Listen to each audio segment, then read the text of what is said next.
Al final del camino, independientemente de la clase social que tengamos, todos nosotros tenemos un mismo destino, la muerte. En algún momento de nuestra vida nos hemos preguntado, ¿qué es lo que pasa cuando uno muere? Algunas personas han dicho que cuando han estado a punto de morir han visto una luz nítida o también ven un lugar muy hermoso. El día de hoy veremos a fondo una teoría que trata de resolver el misterio de la vida después de la muerte. En esta ocasión, en Elocuente TV, ¿existe la reencarnación? ¿Qué es la reencarnación? Es la separación del alma, del ser, del cuerpo biológico cuando uno muere. La esencia individual de las personas empieza una nueva vida en un cuerpo o forma física distinta. A lo largo de la historia ha habido muchos casos acerca de personas que recuerdan su vida pasada o parte de ella.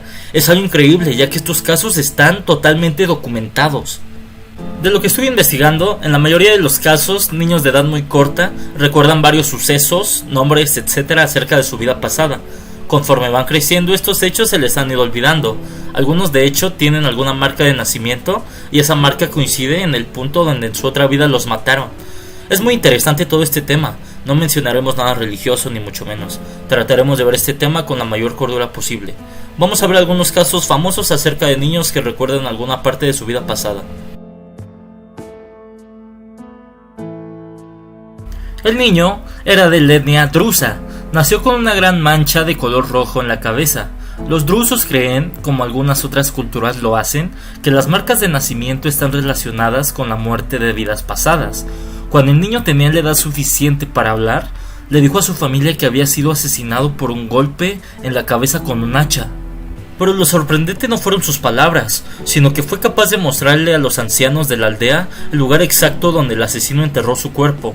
Después de una investigación al lugar indicado por el niño, descubrieron atónitos el esqueleto de un hombre allí, además del arma homicida, un hacha. Cabe decir que estando ahí, el niño recordó su nombre completo que tenía en su vida pasada. También se enfrentaron al asesino, que al ver al niño se puso todo blanco. Después hallado el esqueleto del hombre que había muerto 3 años antes, el asesino fue juzgado. Realmente es un caso impresionante. Como mencioné, todo está documentado. Es increíble que gracias a que el niño recordaba esa parte de su vida pasada, pudieron encontrar el esqueleto y también el arma homicida. Y claro está, juzgar a ese asesino. Esta historia comenzó cuando el pequeño James Leininger tenía 2 años, edad en que según relataron sus padres, Andrea y Bruce, comenzó a sufrir de recurrentes pesadillas. Andrea Leininger relató que yo lo despertaba mientras gritaba. Cuando le preguntaba qué era lo que estaba soñando, me respondía que un avión en llamas se había estrellado y que un pequeño hombre no podía salir. Mi madre fue la primera en sugerirme que James estaba recordando tal vez una vida anterior. Al principio dudé bastante, pero con el paso del tiempo empecé a cuestionármelo seriamente. En una ocasión le compré a James un avión de juguete y le enseñé lo que parecía ser una bomba en su parte inferior. James de inmediato me corrigió y me dijo que eso no era una bomba, sino que un depósito de caída.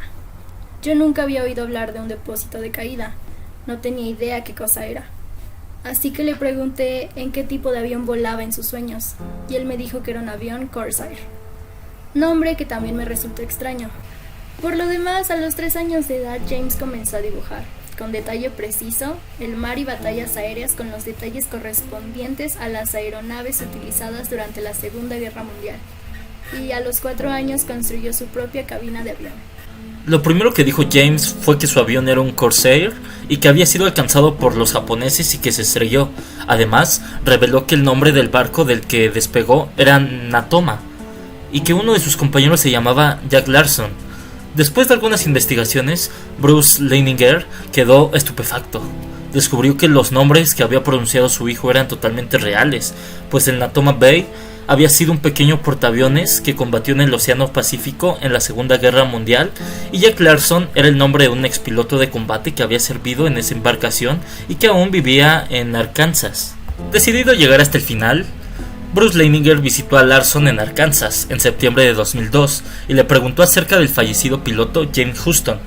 Larson le respondió que Houston había sido miembro de su escuadrón de combate VC-81 y que no podía recordar lo que había pasado exactamente con él, pero estaba seguro de que su avión había sido alcanzado por el fuego antiaéreo japonés el 13 de marzo de 1945, cuando Houston no regresó de su misión y fue declarado desaparecido en combate. Para terminar de completar el rompecabezas, Bruce Leininger también localizó en febrero del 2003 a Amy Houston, hermana del fallecido James Houston, quien vivía en la localidad de Los Gatos, California. La señora Houston, luego de varias conversaciones telefónicas, le envió a la familia Leininger varias fotos de su hermano durante el servicio militar. En una de ellas, el joven James Houston aparecía de pie delante de un avión de combate Corsair. Convencido definitivamente que su pequeño hijo había dicho toda la verdad, Bruce Leininger comenzó a prestar más atención sobre los juegos infantiles de este por si salían a la luz nuevos antecedentes.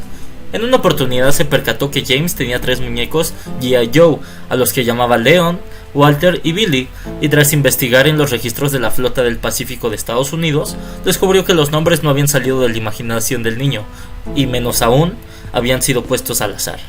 Estos hombres eran miembros del escuadrón V-81 de aire y por ende habían sido compañeros de James Houston y se encontraban entre las 21 víctimas mortales del portaaviones Natoma Bay. Cuando Bruce Leininger le preguntó a su hijo por qué llamaba a sus muñecos de esa manera, James le respondió: porque ellos me saludaron cuando fui al cielo.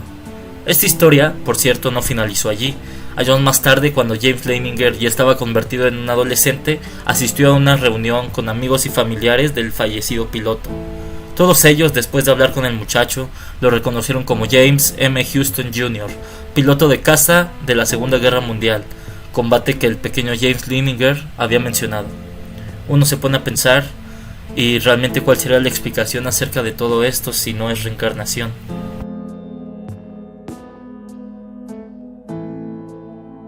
Todos recordamos el atentado de las Torres Gemelas, ese 9 de septiembre del 2001. We're just getting word now. One of the 2 planes was hijacked after takeoff from Boston. This is 2 airplanes have crashed into the World Trade Center in an apparent terrorist attack on our country. We now have reports of a fire at the Pentagon. A fire at the Pentagon being reported this morning. Años después, Rachel Nolan, mamá de Thomas, un pequeño de ese entonces casi 4 años de edad, cuenta que el chico sabe mucho del tema, lo que parece ser una verdadera reencarnación de un bombero que falleció el 11 de septiembre salvando vidas. Thomas era un niño común y corriente, hasta que todo empezó a cambiar desde que a Thomas le preguntaron ¿qué querría ser cuando sea grande?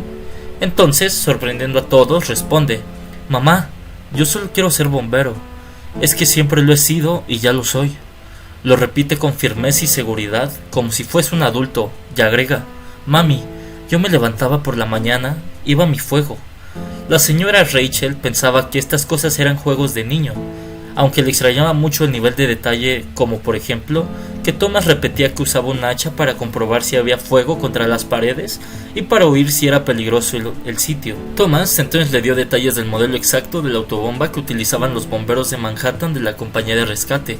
Citó un Ford Johnson R8 que dejó perpleja a Rachel, quien siguió escuchando a su hijo, ya que en su familia no había bomberos ni nadie que pudiera haberle dado pistas de lo sucedido en los ataques de las torres. Aún así, el niño se expresaba con mucha seguridad, como si se tratara del bombero viviendo en ese pequeño cuerpo que logró ser inmortal reencarnando, algo de verdad increíble. Thomas describió detalles de su vida pasada como bombero en Nueva York. Rachel confesó haber tenido miedo mientras sostenía esas conversaciones con su hijo o con quien sea que estuviera dentro de él mientras tocaban esos temas. En especial le sorprendía el nivel de detalle con el que el niño describía sus experiencias como bombero, el número de bomberos de la compañía, la forma en la que él iba montado en el camión de rescate, y todo ello siempre demostrando autoridad sobre las cosas que decía. Una cosa importante de mencionar era que la mamá decía que el niño parecía como tener una lucha interna, porque respondía tiempo después de que se le hacían las preguntas, solo cuando Thomas quería, no en el momento en el que se le tocaba el tema en cuestión, y que generalmente era la hora de ir a la cama a dormir. Era entonces cuando se hacían más frecuentes estos episodios. Así lo reseñó una impactada Rachel, dado que llegó a describir los detalles del camión, explicando que tenía mapas digitales y como una pequeña televisión. Thomas decía que él mismo lo conducía y que con ese camión llegaron a atender la emergencia de las Torres Gemelas. También su madre le enseñó un mapa y el niño llegó a marcar con exactitud la ubicación de su estación de bomberos. Conforme fueron pasando los años, Thomas poco a poco dejó de referirse al tema del bombero y sus historias se le fueron olvidando, a medida que fue creciendo, hasta el momento en el que ya no habló más sobre aquella amarga experiencia y su otra vida. como si el alma del bombero allí atrapada en ese pequeño cuerpo se fuera desvaneciendo o acoplando a esa nueva vida. Ha habido otros casos de niños que dicen que fueron bomberos ese día del 9/11. Este tipo de relatos nos hace pensar muchas cosas acerca de la reencarnación. Fuera de estos relatos que, aclaro, todos están documentados, es difícil responder la pregunta acerca de si la reencarnación existe. Muchos piensan que sí, muchos piensan que no, pero indudablemente este tipo de casos nos hace pensar muchas cosas. Yo creo que la reencarnación existe. Tengo una teoría que he estado pensando, y es que cuando nosotros morimos, nuestra alma se separa de nuestro cuerpo. Veremos ahí nuestro cuerpo muerto, de ahí vamos a otro lado a renacer en algún otro ser que no necesariamente tiene que ser en este planeta, claramente no recordando nada de nuestra vida. Es como la experiencia del viaje astral que solo algunas personas hemos vivido, pero vemos nuestro cuerpo dormido hasta hacemos lo posible por entrar en él de nuevo. Son cosas difíciles de explicar, es un tema controversial. Al final del día no lo sabremos hasta que nuestra vida se acabe. ¿Ustedes qué piensan? ¿Creen en la reencarnación o vidas pasadas? Nos encantaría saber su opinión en la parte de los comentarios. Si les gustó este video me ayudarían mucho dando like y compartiendo para seguir generando esta clase de contenido. Por mi parte ha sido todo. Les ha hablado Rubén Moreno de Elocuente TV. Que tengan un increíble día. Hasta pronto.